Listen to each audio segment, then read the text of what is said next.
Good morning. Today we have 4 cards. 2 of them are major arcana. Our opening card for the day is the Charioteer. So we are feeling up leveling in our sense of discipline right now and determination in where we're going and what we want to attain in life. We see this person who is moving out of their familiar situation. They're in a buggy or chariot, and they have these 2 creatures that are in front of them. One is black, one is white, and they do not have any collars or leashes or any kind of reins attached to them. And yet they are what is leading the chariot down the path.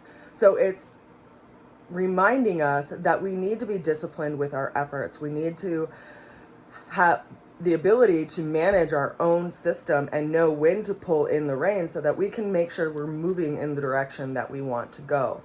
And that we feel less of a victim of circumstance, because after all, we are the ones who are in control of our own nature, and this is calling us to task on that. So it's calling us to a sense of discipline. If there's something you actually want to attain and there's something you want to complete, it's time for being disciplinary with your own actions and pulling in the reins, especially when it comes to, if we feel the mind kind of drifting into this direction or the emotions pulling us into a storm. How do we, deal with that situation and also make sure that we continue to stay on our path and we're not led astray? Now, the challenge comes in today with this Ace of Cups energy, which is having openness and being vulnerable to the situation that we're in, which can be challenging.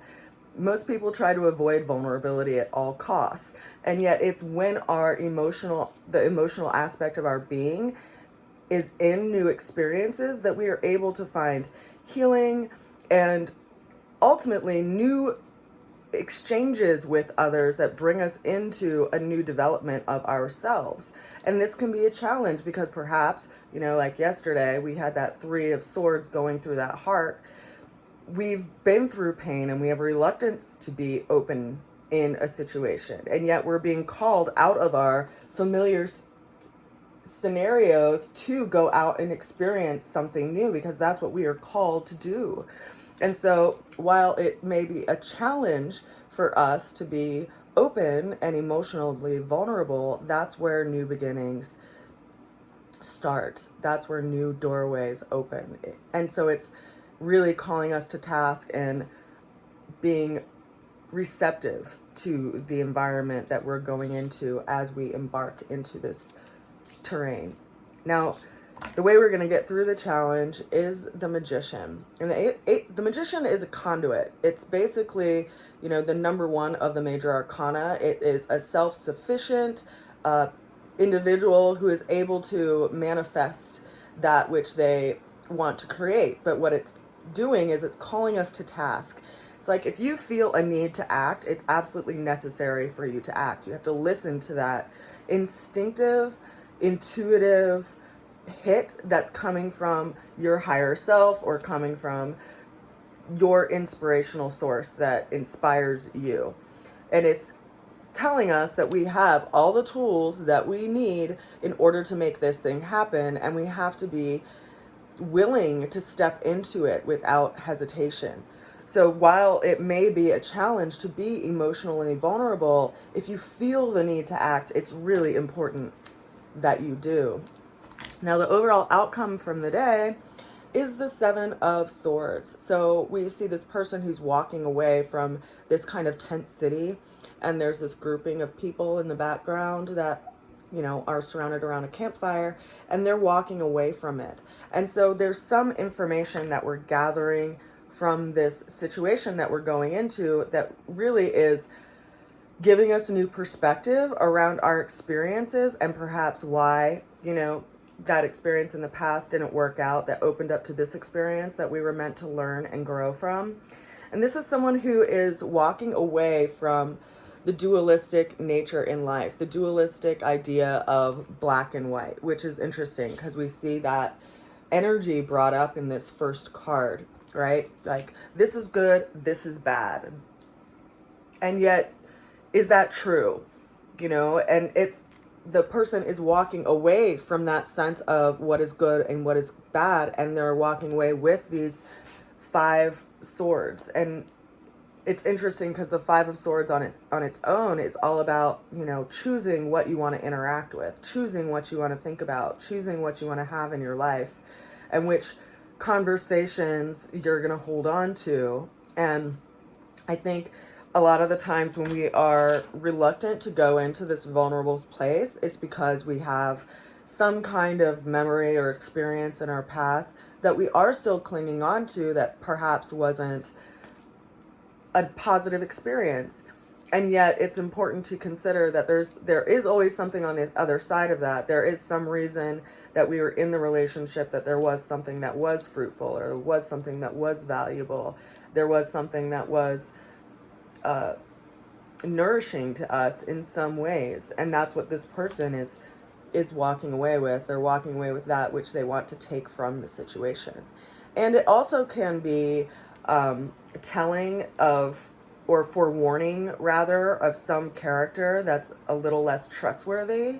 And so if you feel that like intuitive hit that you are interacting with someone that is untrustworthy, it's important that you listen to that and pull your energy a little bit away from that so that you can observe a little bit more. Because it's one of those things, like yesterday we saw the 9 of Wands come in, which was learning from past mistakes. And if you have already dealt with a person who is someone who, you know, like says negative things about people behind their back, or slanders people, you know, or someone who's just an untrustworthy character, and you're going into that environment again, it's important to acknowledge who they are and who you're dealing with, rather than just, you know, assuming that they're going to be a better person. And you may find that in some situations that you feel called to move toward in life, they just aren't as attractive anymore. They're not as nourishing for your being. And so something is deciding that it wants to go out on its own and move away from that environment, because it's not a healthy environment for you. So we have some interesting cards today, definitely, and yet I think there are some encouraging aspects to it, because it's reminding us that our intuitive sense and our sense of knowing is something that we need to listen to and trust, and that, you know, being called into situations that we can see our own emotional intelligence in a situation isn't necessarily a bad thing. You know, I've been in conversations with people where they're like, why does this always happen to me? And it's like, well, why do you always let it happen to you? What is it that you can learn from that experience to reposition yourself so that it doesn't sweep you off your feet or take you down into the hole or into a storm or wherever it is that could take you, that's ultimately off of your path. So I send you a good wish. We are going into or toward a new moon here in a couple of days, which is kind of exciting because it's also the sun and the moon are going to be in the sign of Pisces, which is where Neptune and Jupiter are right now. So we have a lot of energy in that sign, which is going to be opening up a lot for all of us, because Jupiter is a sign that brings benefits and gifts and opens things up and expands things, and Pisces has this karmic quality to it. So I am looking forward to seeing what new things come in, and I personally am going to try my best to be open to it, even though I too have gone through my own fair share of things that have been difficult in the last couple of years. So I send you all a good wish and so much love, and I will see you again soon. Bye for now.